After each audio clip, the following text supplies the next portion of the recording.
femme éclairée, c'est Lydia. J'espère que tu te portes bien. Si ce n'est pas le cas, eh ben, tu sais quoi? Décide que c'est le cas et j'espère qu'au son de ma voix, tout va aller pour le mieux. Alors, pour la capsule d'aujourd'hui, je te l'avoue, j'étais mitigée, d'accord? J'avais deux sujets dans ma tête, je ne savais pas lequel choisir et en fin de compte, je ne choisis ni l'un ni l'autre. Je vais te parler d'un peu voilà, de moi, un peu de mon expérience et encore ancrer en toi voilà, pourquoi je fais ce que je fais et la manière, hein, qu'est-ce qui a changé entre ce que je faisais avant et aujourd'hui. Donc on va passer 5 minutes ou moins, je ne sais pas, selon comment ça se passera, pour te parler un peu de mon parcours. Alors, tu le sais, il y a 1 an et demi, quand j'étais au pied du maître, si tu ne sais pas ce que c'est, va retrouver ma vidéo d'avant. J'expliquais ce que c'était. Donc, au pied du maître, c'est une partie de ma vie, un moment de ma vie où j'ai été en burn-out et qui a été en fin de compte le moment le plus extraordinaire de ma vie. D'accord? Donc, ce que toi tu peux appeler désert, parce que beaucoup de chrétiens appellent cela comme ça, moi j'appelle ça l'oasis. J'appelle ça un moment de pur... je ne sais même pas le mot, c'était magnifique parce que c'était le moment où j'ai pu me reconnecter à moi, à comprendre pourquoi je suis réellement sur Terre et c'est ce que je veux te communiquer.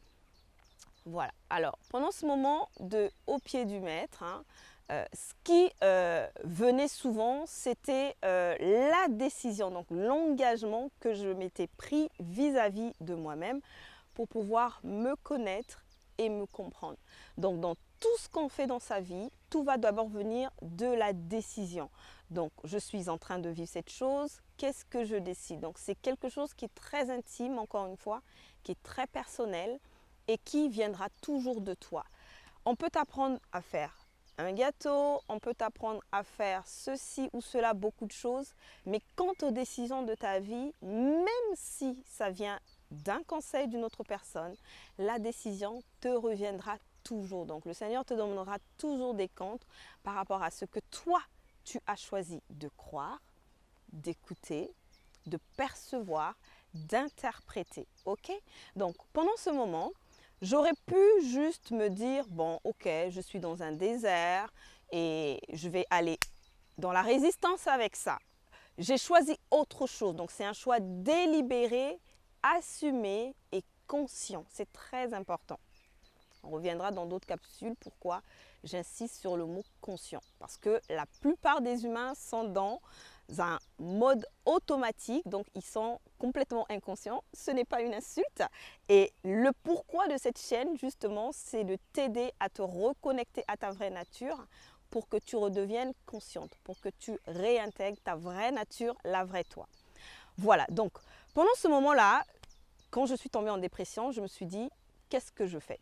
J'ai décidé donc de façon délibérée, assumée et consciente d'arrêter mon entreprise, d'arrêter tout ce que j'étais en train de faire parce que je sentais que je tenais quelque chose en fait et que je voulais comprendre pourquoi j'en étais arrivée à ce stade-là de ma vie.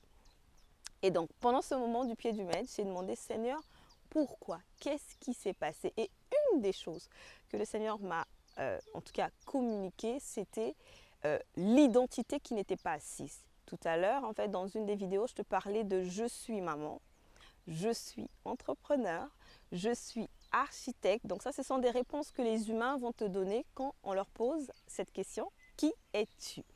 Et donc le Seigneur me disait clairement que mon identité n'était pas encore assise et que je m'identifiais à mon travail. Donc j'étais à ce moment-là entrepreneur. Donc quand on me posait la question « Qui es-tu Lydia ?»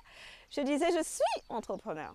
Et ce qui se passe avec cette réponse, c'est que l'identité se trouve dans les possessions, dans le travail, dans un rôle, ok?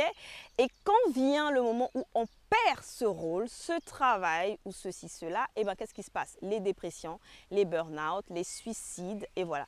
Donc, quand on est dans un moment de souffrance, ça peut être autre que la dépression. Donc la souffrance est un état intérieur d'abord, ok, ce que j'appelle l'enfer. C'est un état intérieur. Et l'Éden, c'est le moment de plénitude, c'est un état de plénitude.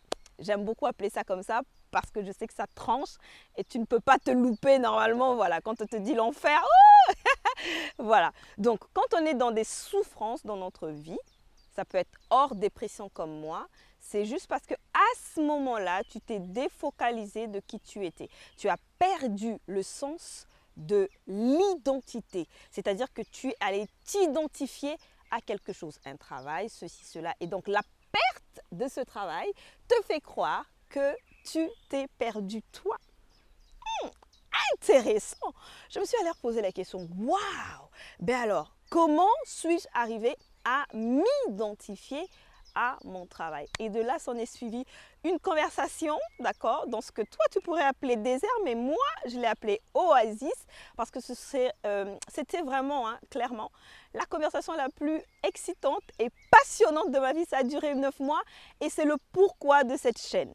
On ne va pas tout dévoiler en 5 minutes, tu le conçois, ok? Ce que je voulais juste te dire, c'est vraiment la décision. Donc, la décision de quoi? De peut-être prendre un temps d'arrêt. À chaque fois, les femmes me disent, j'ai pas le temps, j'ai beaucoup de choses à faire, je ne peux pas m'arrêter. C'est un mensonge. Ne t'inquiète pas. Dans une autre vidéo, je t'expliquerai ce qu'est un mensonge. Un mensonge, en gros, c'est une croyance qu'on croit être vraie, mais qui peut être très fausse et qui nous conduit, voilà, à prendre certaines décisions dans notre vie. Pour aujourd'hui, je m'arrête par ici. La question c'est, quelle est la décision que tu dois prendre pour entrer pleinement dans ce que Dieu a pour toi? C'était Lydia. À très vite dans une autre capsule. Bye!